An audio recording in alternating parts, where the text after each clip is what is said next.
Hello DLG family ना widgets. इस video में हम डिस्कस करेंगे कि किस तरह से हम एजेक्टिव्स को सही से यूज़ कर सकते हैं जर्मन लैंग्वेज में। सो लोस गेट्स। एजेक्टिव्स को यूज़ करना हमारे लिए इसलिए टफ हो जाता है क्योंकि जर्मन लैंग्वेज में एजेक्टिव्स को हम दो तरह से यूज़ कर सकते हैं, वो देख लेते हैं।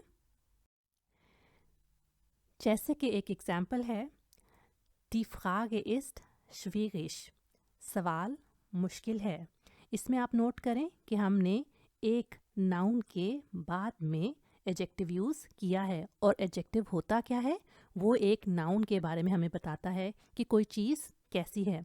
तो इसमें देखें, ये जो फॉर्म है एडजेक्टिव की, ये आम तौर पर जब हम जर्मन लैंग्वेज में एडजेक्टिव्स याद करते हैं तो ये उसी तरह से यूज़ हुआ है। तो पहला पॉइंट जो हमें जहन में रखना है वो ये है कि जो नाउन्स के बाद एडजेक्टिव्स लगते हैं उनको हम सिंपल उनकी प्लेन फॉर्म में यूज़ करते हैं। और दूसरा पॉइंट ये है कि जब हम नाउन्स से पहले एडजेक्टिव्स को यूज़ करते हैं तो उनमें कुछ चेंजेस आते हैं, वो अपने बाद कुछ एंडिंग्स लगा लेते हैं। अब आप सोचेंगे कि ये एंडिंग्स हम कहाँ से याद करें और कैसे याद करें। तो ये जो चीज़ है ये आपको बेसिक आइंस लेवल पर आना ज़रूरी नहीं, लेकिन आज वाई से ऑनवर्ड्स आपसे एक्सपेक्ट किया जाता है कि जब भी आप इनको नाउन से पहले यूज़ करें तो उनकी एंडिंग्स ठीक से लगाएं। और ये एंडिंग्स किस चीज़ पर डिपेंड करती हैं कि इनके साथ कौन से आर्टिकल्स लगे हैं, नाउन्स के क्या जेंडर हैं, कौन से केसेस हैं, और ये सभी चीज़ें। अगर आपको इसके बारे में और डिटेल्स चाहिए तो मैं एक वीडियो लिंक कर दूंगी, उसको आप चेक कर सकते हैं। इसके अलावा मैं डिस्क्रिप्शन बॉक्स में भी एक लिंक दे दूंगी जिसमें सभी टेबल्स आपको मिल जाएंगे, आर्टिकल्स के साथ, आर्टिकल्स के बगैर किस तरह से इन एंडिंग्स को हमने याद करना है और याद करके उसके बाद अप्लाई करना है। तो ये जो एग्जाम्पल है, Das ist eine schwierige Frage, इसमें आप नोट करें कि schwierig के बाद ए एंडिंग हो गई, तो ये एक मुश्किल सवाल है, इसका मतलब हो जाता है। Das ist eine, du kannst auch sagen, das ist eine schwierige Frage. मुश्किल सवाल ना, eine schwierige Frage.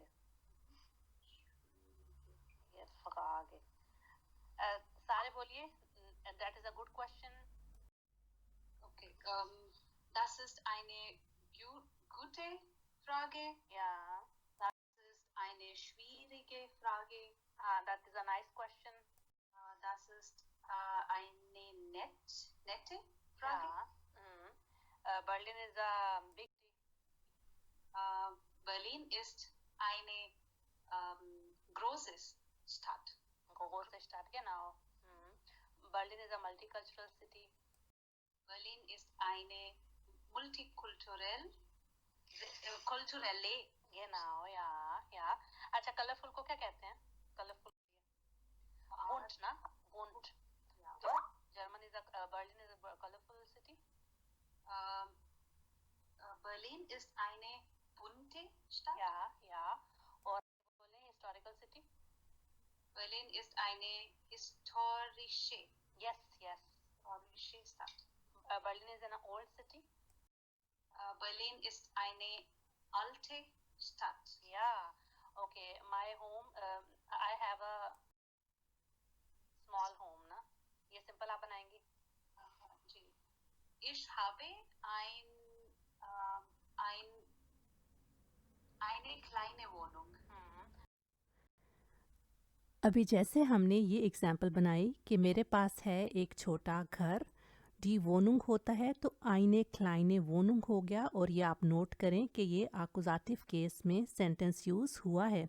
इसी तरह आप और भी डिफरेंट सेंटेंसेस बना सकते हैं, जैसे कि वोनुंग की जगह पर डी ख्यूशे ओडा डी टॉयलेटे को यूज़ करके।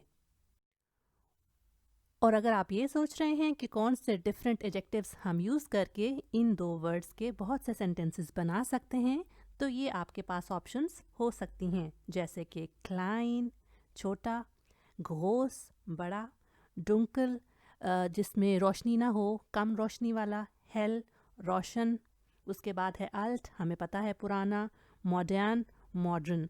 तो आपको पता है ना कि जब आपने फेमिनिन नाउन से पहले वर्ब्स यूज़ करने हैं तो इन सभी के एंड में ए आ जाएगा। अब आप सोचेंगे कि डुंकल के साथ आप किस तरह से ए लगाएंगे, तो डुंकल में ए यहाँ की जगह यहाँ पर आ जाएगा। Zum Beispiel, ich habe eine dunkle Küche। अभी तक हमने जो भी बात की वो सिर्फ फेमिनिन नाउन्स के बारे में थी। अब हम देख लेते हैं कि अगर नाउन्स के जेंडर्स चेंज हों, अगर वो मस्कुलिन या फिर न्यूटर हों, तो किस तरह से उनकी एंडिंग्स हम चेंज करेंगे। I have a beautiful room.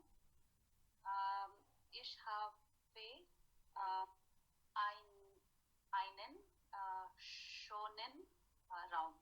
हाँ, ये राउंड आपने बिल्कुल ठीक बनाया। सिमर के साथ कैसे बनाएंगी? बिल्कुल ठीक बनाया। Ich habe ein schönes Zimmer. Ja. My windows are clean. Mein Fenster sind sauber. Ja. तो प्लूरल का लगाए ना, possessive. Okay, meine Fenster sind sauber. नहीं, पोजेसिव का चेंज करना था, sauber तो sauber ही रहना था। ये चीज़ भी होती है कि जब सिंगुलर प्लूरल में चेंज हों तो तब भी एंडिंग्स चेंज होती हैं। यहाँ पर तो हमने सिर्फ सिंपल सेंटेंसेस बनाए थे, जो टेबल्स में आपके साथ शेयर करूँगी। आप देखेंगे कि अगर सिंगुलर प्लूरल नाउन्स हों तब भी एंडिंग्स चेंज होती हैं। और एक और चीज़ जो हमें याद रखनी है वो ये है कि अगर एडजेक्टिव्स के एंड में एंडिंग्स यूज़ हों फिर भी उनके मीनिंग्स चेंज नहीं होते, उनके मीनिंग्स वही रहते हैं। ये वीडियो आपको कैसी लगी मुझे लाइक और कमेंट करके बताइए। अगर इसने आपकी हेल्प की है तो अपने लैंग्वेज लर्निंग फ्रेंड्स के साथ इसको ज़रूर शेयर करें। मेरे दोनों चैनल्स के लिंक्स दिए गए हैं, उनको आप सब्सक्राइब कर सकते हैं। मैं मिलती हूँ नेक्स्ट वीडियो में। चूस।